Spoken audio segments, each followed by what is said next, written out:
आज का हमारा बहुत ही सुंदर विषय है, द्रव्य भाव भेदानी। भाई और बहनों, हमारी भारतीय संस्कृति के अंदर दो शब्द आते हैं, एक तो द्रव्य और भाव। द्रव्य दिखाई देता है, द्रव्य सामने होता है, इंद्रियों से दिखता है, भाव नहीं दिखाई देता। मैं बोल रहा हूं, मेरा हाथ हिल रहा है, मेरे शब्द आपके तक आ रहे हैं, शब्द सुन रहे हैं, आप मेरे हाथ को देख रहे हैं, मेरे मुंह की मुद्रा को देख रहे हैं, लेकिन मेरे भीतर क्या है, उन भावों को आपको पता नहीं चलता है। भाव भीतर है, भाव भीतर का विषय है, और भाव को कौन दे सकता है। देखिए कि 5 तरह के ज्ञान होते हैं, इनकी हम चर्चा करेंगे। भाव कौन पढ़ सकता है? पहला जो है वो ज्ञान है हमारा, वो मति ज्ञान।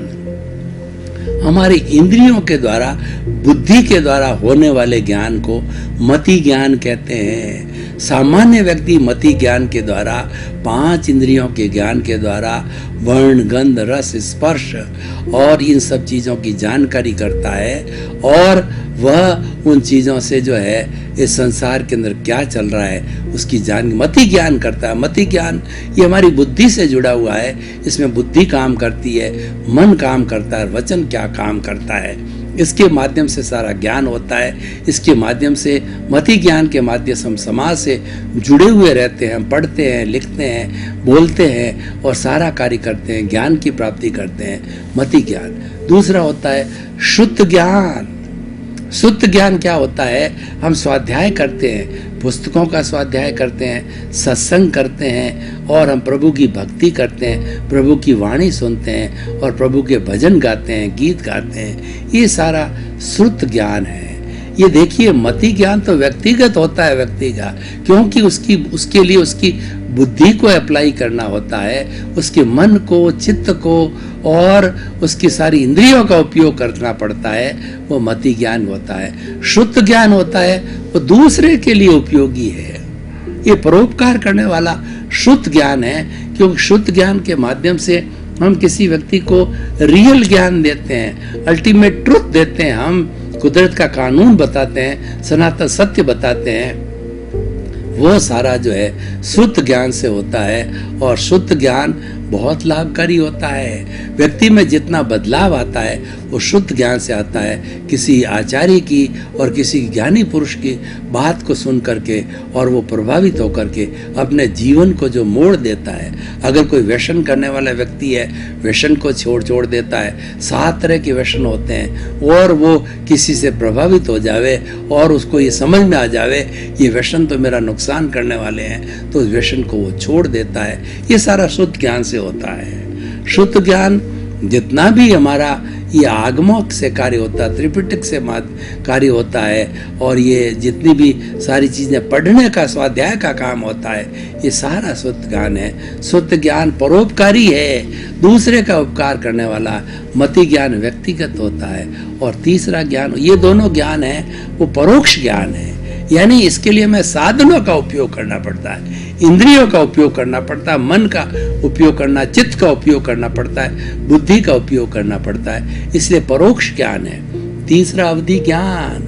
अवधि ज्ञान में बाह्य चीजों का हमें कोई भी उपयोग नहीं करना पड़ता है।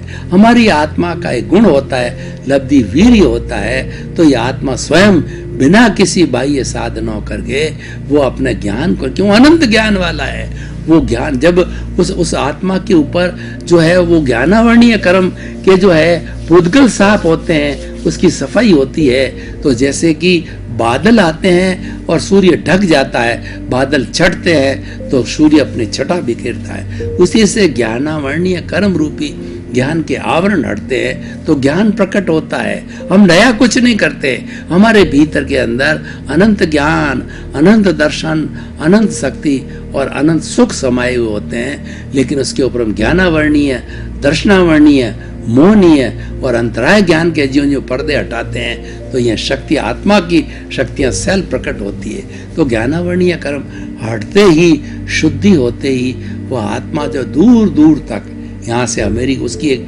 सीमा होती है अमेरिका तक या पूरी सृष्टि तक है, वो साक्षात उन पुद्गलों को देखने लगता है, ऑस्ट्रेलिया शहर को देखने लगता है, ऑस्ट्रेलिया के पुल को, ऑस्ट्रेलिया की ट्रेनों को, ऑस्ट्रेलिया के सब जगह को देखने लग जाता है, वो पुद्गल को देखता है। मतलब अवधि ज्ञान करने वाला व्यक्ति जितनी पौद्गलिक रचना होती है, दूर दूर तो उसको देखने ऑटोमेटिक लग जाता है, उसमें किसी भी बाहरी साधन की आवश्यकता नहीं। कोई उनसे ऐसे अवधि ज्ञानी से प्रश्न करे कि ऑस्ट्रेलिया कितना दूर है, वो दूरी और ऑस्ट्रेलिया में कितने लोग हैं, ऑस्ट्रेलिया में इस समय क्या चल रहा है, वो दृश्य जो जिस तरीके से महाभारत चल रहा था और महाभारत के अंदर वो पे जो दिखाने वाला जो व्यक्ति था, उसने पूरा धृतराष्ट्र को जो है पूरा का पूरा नक्शा वो बताता रहता है। वो क्या था, वो सब अवधि ज्ञान से देखता था।